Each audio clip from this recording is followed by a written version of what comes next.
everyone, welcome to Bulan Sumur Podcast. Cerita Bulan Sumur, gerakan semangat anak muda di pemilihan umum 2024. Nah, pada podcast kali ini kita akan menelisik cerita-cerita menakjubkan dari anak-anak muda dengan melihat dari berbagai sudut pandang, baik penyelenggara maupun peserta. Bersama Isha sebagai penyelenggara pemilu yang berkecimpung di KPPS. Halo semuanya. Kemudian ada Naka sebagai peserta pemilu yang turut aktif mengikuti arus politik baik 01, 02 maupun 03. Halo semuanya. Dan ada aku, Anissa, sebagai peserta pemilu yang gak terlalu aktif mengikuti arus politik, tetapi aktifnya di edukasi politik nih teman-teman. Oke, langsung aja. Aku pengen tahu nih cerita pengalaman pra pemilu kalau dari Naka dulu. Waduh, dari saya dulu nih. Oke, jadi saya sebenarnya itu awalnya ditarik untuk tim aktivasi event di Pemangga Gereja Makmur. Karena apa? Karena tujuan saya adalah sosial masyarakat. Kemudian muncul lagi ide di Gombil gimana sih kalau misal saya ikut dua paslon lainnya baik nomor 1 atau nomor 2. Kenapa saya memutuskan hal itu? Karena saya membuktikan bahwasanya anak muda itu bisa berpartisipasi aktif dalam politik, dalam pemilu dengan memanfaatkan setiap kesempatan yang ada agar kita tidak mudah termakan diri dengan opini ataupun desas-desus di sosial media dan kita dapat merasakan dinamika ataupun challenge dari masing-masing paslon. Ada satu event yang sangat menarik di mana kita digait oleh salah satu calon DPD Jogja dan Ayah Sinta Skarwan Mega, yaitu untuk mengadakan sebuah event nobar debat capres 5 dengan saya ketua pelaksananya.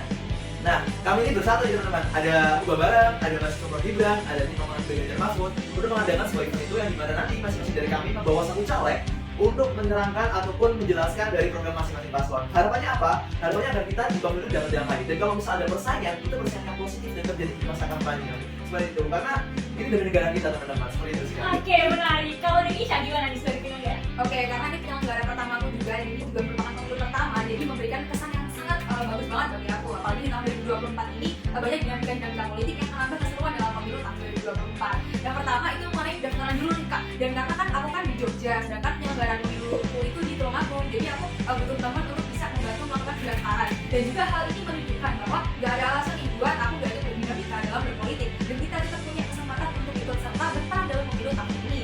Dan yang selanjutnya yang kedua, itu kan sebelum pemilu ada bimbingan teknis istilahnya. Dan bimbingan teknis ini ada 2 kali. Yang pertama itu mengenai pelantikan dan pembacaan sumpah. Selanjutnya dijelaskan juga mengenai tata cara kerja, ketentuan KPPS, pembahasan kode etik, dan kode perilaku bagi anggota KPPS. Yang selanjutnya ada pembagian tugas untuk aplikasi Sirekap, yang mana aplikasi Sirekap ini merupakan hal yang baru yang mewarnai pemilu tahun 2024 ini. Yang selanjutnya aku sebagai anggota KPPS mendapatkan kesempatan untuk ikut serta dalam proses pengambilan surat suara dan kotak suara yang akan dikirimkan di tiap-tiap tempat TPS di wilayah Tulungagung. Yang mana ini memberikan pengalaman baru untukku bisa ikut terlibat dalam proses pengambilan surat suara, berkolaborasi dan bertukar cerita dengan anggota-anggota KPPS dan TPS yang lain dari wilayah di Tulungagung yang berbeda gitu sih. Oke, menarik. Nah, tadi udah pernah nih. Aku pengen tahu nih, kalau di saat pemilu dan juga pasca pemilunya, secara singkat pengalaman kalian seperti apa nih? Boleh dari Naka? Oke, baik. Jadi saya sudah hektik banget, udah berkontribusi aktif banget pada masa kampanye.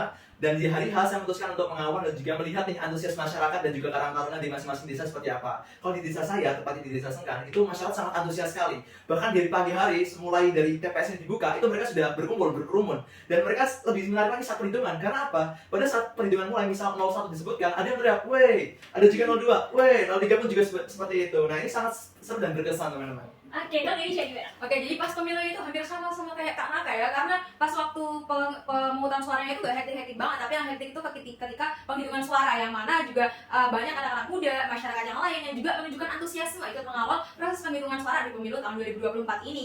Selanjutnya di lokasi pemilu TPS-ku sendiri itu ada saksi dari partai politik, baik dari calon-calon DPD DPRD ataupun dari pemilihan presiden. Namun yang minus pada waktu itu di TPS-ku adalah gak adanya saksi dari calon presiden nomor urut 1.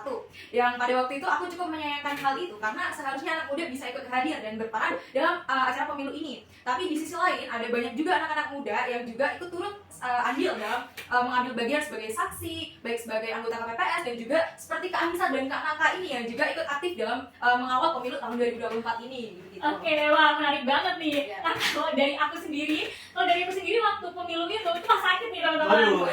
Jadi waktu itu aku dijemput sama temanku kan, kita mau ke klinik Gajah Mada dulu, ternyata tutup. Akhirnya kita ke asrama waktu itu karena aku di TPS khusus demi nol. Aduh, demi negara kita. Ya, demi negara ya. Iya. Oke, nah kalau pascanya gimana nih teman-teman? Oke, mungkin dari siapa dulu nih? Dari saya ya?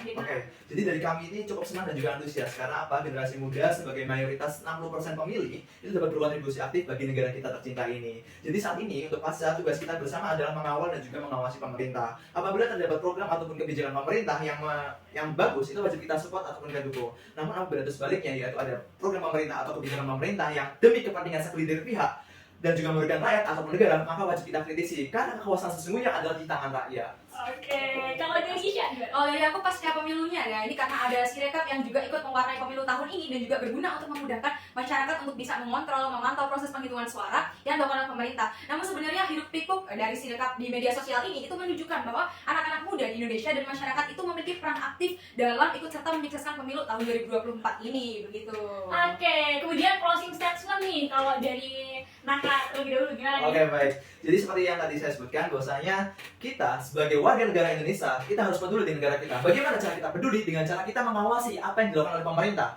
Karena ini bukan hanya bagi beberapa pihak, melainkan ini demi satu kesatuan kita, yaitu warga negara Indonesia dan demi kemajuan NKRI. Oke, menarik ini. Kalau dari Isya gimana? Oke, baik dari aku sendiri. Sebenarnya pemilu tahun ini bukan hanya tentang paslon 01, paslon 02, paslon 03, tapi ini tentang tiap orang-orang yang ingin membawa kemajuan dan perubahan. Karena ini waktunya anak muda untuk melek politik dan berperan penting di lingkup politik. Karena perubahan sejatinya ada di tangan kita, ada di genggaman anak-anak muda sebagai generasi bangsa Indonesia. Oke, terima kasih Isya dan juga Naka. Jadi teman-teman, kita mendapatkan dua pesan penting bahwasanya bagaimana kita sebagai anak-anak muda bisa berkontribusi langsung terhadap pemilu, berkontribusi langsung terhadap negara demi mewujudkan Indonesia Emas 2045. Generasi muda peduli pemilu menuju Indonesia Emas 2045. Sampai jumpa di Bulan Sumur Podcast berikutnya. Dadah, terima kasih.